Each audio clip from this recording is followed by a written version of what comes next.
ma arvan, et ükski tööandja, eriti need, kes siin täna koos on, me ei pea üksteist veenma, et meil on väga-väga suur väljakutse heade inimeste leidmisega, aga eriti inseneride leidmisega. Meil on kõigil täna inseneride puudus, juba täna. Ja kui me mõtleme nüüd siin perspektiiviga mitte midagi väljaspool meie eluaega, aga aastani 2030 mõtleme, mis meil ees seisab ja mõtleme, kui palju meil on vaja tublisid tehnilise taustaga inimesi, raamist välja mõtlevaid inimesi, head koostööd tegevaid inimesi, hea väärtussetiga inimesi. Ja kui me nüüd vaatame edasi, et mida meile OSKA tööjõuraport näitab, ütleme niimoodi, et üle poole nendest insenerist, keda meil on vaja 2030 faktiliselt, kui me niimoodi jätkame nagu täna, on meil lihtsalt 2030 puudus.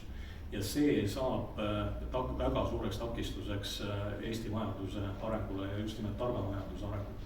Siin Haridus- ja Teadusministeeriumi uuring, mis tehti Eesti koolides, ei ole üldse väga vana, lugesin seda ise. Noored põhikooli lõpuks ei ole väga palju oma tuleviku suhtes otsuseid teinud. Põhiotsust on kõik selleks ajaks veel ees, aga ühe otsuse on teinud. Ja 50% põhikooli lõpetajatest täna on teinud ühe otsuse, et reaalainetega on kõik. See mind enam ei huvita. 50% iga teine noor põhikooli lõpuks. Ja kui nüüd me mõtleme seda, et miks meil ei tule inseneeriasse, ülikoolidesse või kutsesüsteemi häid head järelkasvu, miks see grupid ole täis, miks välja langemine on nii suur, need asjad on absoluutselt üks-üheses seoses. Meil on täna, jällegi räägime täna füüsikast, tegelikult matemaatikas, keemias asjad üsna sarnased. Natukene paremad grammi võrra, aga üsna sarnased. Iga teine füüsikaõpetaja vastav ettevalmistusel ka Eesti koolides täna puudus. Iga teine, 50% on olemas. Ja ütleme siit ma teistpidi ütleks, et need lapsevanemad, kelle laps käib põhikoolis ja nende klassi ees seisab tubli ja särasilme füüsikaõpetajana, on hiilgelt moodi vedanud. Hullult on vedanud. Küsige oma koolides, kui te sealt üle ukse vaatate, et kas kõik õpetajad on olemas, te ei usu, mida te kuulete. Et see on suur vedamine. Ja minul on ka vedanud, mul oli väga äge füüsikaõpetaja ja võib-olla see on ka see, mis mind inspireerib täna sellest päris palju rääkima. Ja kui me võtame siis natukene siit veel edasi, siis iga neljas nendest olemasolevatest füüsikaõpetajast on üle 60-aastane. Ehk nad on tublid, et nad teevad tööd päris kõrges vanuses ja ilmselt jätkavad veel mõnda aega, aga seda järelkasvu, kes neid siis neljandiku, kes on üle 60-aastased asendaksid, ei paista mitte kuskilt. Ja samas me oleme täiesti veendunud, et õpetaja on asendamatu, eriti selles vanuseastmes õpetajast kui sellisest ja ka nendest tublidest õpetajast me räägime liiga vähe. Nende rollist ühiskonnas räägime liiga vähe ja seda tänuväärset tööd, mida nad teevad, me ka sellest räägime liiga vähe. Ja sellest, kuidas me neid aidata saame tööandjatena, lapsevanematena, lihtsalt oma ala ekspertidena, me räägime ka võib-olla liiga vähe, ka see on olnud üks põhjus, miks me kõike seda oleme teinud. Nüüd füüsika. Miks füüsika? Et võib-olla füüsika on kõigest nendest reaalainetest meie nägemuses üks selline kõige enam päris eluga seotud valdkond. Ma arvan, et siin on neid inimesi, kes oskavad sellest veel palju paremini rääkida kui mina, aga ilma füüsikata ju tegelikult ükski asi maailmas ei toimi. Ja ma ise mõtlen seda, et kui te täna näiteks loete neid lubadusi, mida poliitikud valimisteelselt annavad, jällegi ma ei nimeta mitte ühtegi erakonda, aga mõelge korraks, et kui paljud neist eiravad füüsikaseadusi. Enn Veskimägi, mu hea kolleeg, kes on tööandjate poolt tegeleb päris palju haridusteemadega, patsutas mul õllale, kui meid valiti haridustöörühma juhiks ja ütles, et kuule Ando, need probleemid on 20 aastat täpselt samad, on mitte midagi pole juhtunud ja palju õnne. Ja ma ise mõtlesingi seda, et midagigi me peame suutma ära teha. Ja siis see fookus tuli natukene kitsamaks ja me tegime see kõik hästi mõõdetavaks ja ajavälp oli 1 aasta. Et me peame saama seda vaadata, et kas me siis suutsin midagi teha või mitte ja siin ta nüüd on. 50 unikaalset nime ja saada ja nendest siis valida see 10 parimat. 50 oli eesmärk, 130 esitati, 134, aga ütleme, et see märkamise aste oli väga-väga kõrge. Meil on tänaseks valmis 20 õppevideot põhikooli siis kursustega, need on kõik vaadatavad, võite ise neid vaadata ja leida. Ja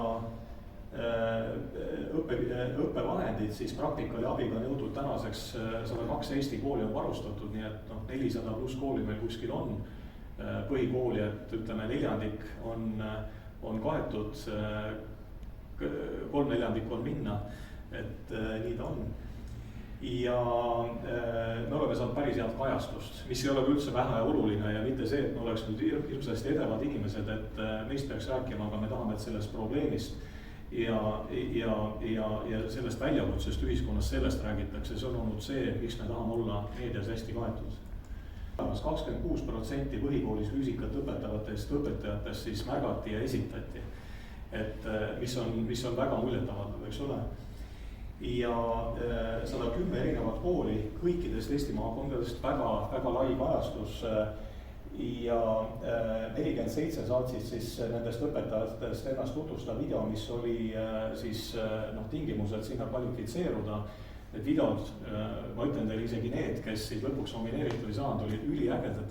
Ma olen neid peaaegu kõike näinud ja see on tõesti väga äge vaatamine, et lisaks sellele, et nad on väga head õpetajad, nad oskavad ka seda, mida nad teevad, miks nad teevad ja kuidas teevad, teha lühidalt väga ägedalt arusaadavaks. Ja siis lõpuks žürii, kuhu mina ei kuulunud, valis 10 siis nominenti sealt või 10 parimat õpetajat välja. Ja ma arvan, et see on väga hea valik.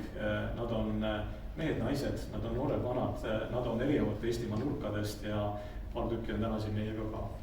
1000 põhikooli õpilasel täna juba. Ma arvan, et need katsed on ka üksjagu tänaseks tehtud. Loodan, et komplektid kestavad ka järgmisel klassil, et on siis jätkuvalt kasutatavad. See 20 videot, neid on tänaseks vaadatud üle 10 000 korra. Ja kui me mõtleme, et varsti on füüsikaeksamid ees, kui mõnelgi õpilasel on ta aidanud valmistuda näiteks põhikooli lõpu füüsikaeksamiteks, oleks ju suurepärane. Ja ega seda veel raske mõõta, kui palju ta paremaks tegi, kindlasti halvemaks ei teinud. Et 3-osaline koolitussari, siis mida me tegime õpetajatele, sealt oleme saanud siis kõrge hinde, loodame, et see hinne on siiras ja südamest. Aga igal juhul seda, mida me tegime õpetajatele siin läbi, siis selle hooaja jooksul on saanud ka päris head tagasisidet. Nüüd meediast on olnud päris palju kajastusi, näete mõnda eredamat hetke siit ja ilmselt olete ise ka märganud ühes või teises kohas, et sellest programmist on räägitud jällegi, et reaalainete õppest ja õpetajate tööst ei saa kunagi liiga palju rääkida. Et selles ma olen üsna kindel, aga lisaks kõigele meid siis on ka märgatud muutuste tekitajatena siis ja me saime lausa ühe positiivse muutuse eest ühe esimese koha auhinna, mis näitas seda, et see ühiskond peegeldas ka tagasi, et me ajame õiget asja ja see asi on olnud tõhus, mis on ka oluline. Et me oleme selle sõnumi suutnud ühiskonnale edasi anda ja sellest muidugi kõigile, kes on kaasas olnud, et seda nähtavust tekitada kajastust, ma olen ka hästi tänulik. Alates sellest, kes ta materjali on tootnud, kes on aidanud siin meediaga suhelda, veenda, et see teema on oluline, lisaks, ma ei tea, väga tähtsatele teemadele nagu elektrihind ja kõik muud asjad rääkida tegelikult nagu sellest, et mis on päriselt oluline, ma olen teile hästi tänulik. Ja hommikuammuga oli siis see, kus tehti katseid, torgati, mis asi see oli, kudumisvarras läbi õhupallile, oli niimoodi, pauku ei käinudki. Ja ma arvan, et väga paljud on kodus seda katset järgi teinud ja loodan, et ka seal ühtegi pauku ei käinud. On selline asi olemas Riigikogu toimet. Kirjutasin sinna ühe kokkuvõtva artikli ka sellest, mida me oleme siin aasta jooksul teinud. Ja käisin seal koos Jaak Avitsu ja Margit Sutropiga esitlusel ja ma pean ütlema, et olen selle raamatu peaaegu kaanest kaaneni läbi lugenud, see on kõik hariduse teema, näete, et kool on meid loonud, on selle asja nimi, seal on väga palju huvitavat faktoloogiat, materjali, huvitavad artiklid, et ta on ka PDF-ina kodulehelt saadav, et võite sealt võtta ja vaadata, on tegelikult väga-väga asjalik, nii et ka seal on meist jälg maas. Nii. Nüüd 23. aasta.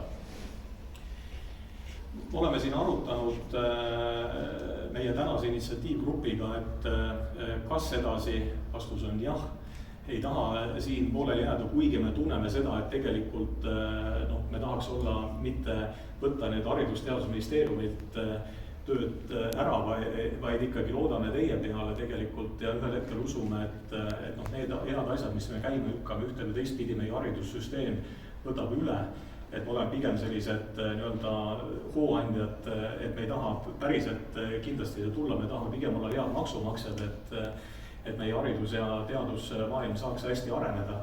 Aga me leiame, et praegu ei ole kindlasti õige aeg siit rongi pealt maha astuda, et me peame edasi minema.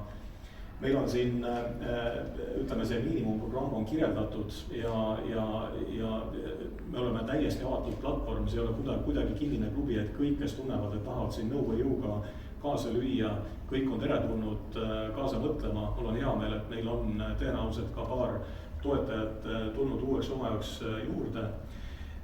Ja me lähme füüsikaga edasi, jääme põhikooli füüsika juurde ja oleme natuke unistanud, et kui jõudu üheks üle, et võtaks keemiat ka kõrvale natukene, aga esialgu katsume füüsikas asjad ära teha. Võtame siis järgmised 10 parimat õpetajat, loodame, et teine 10 väga tublit õpetajat on olemas.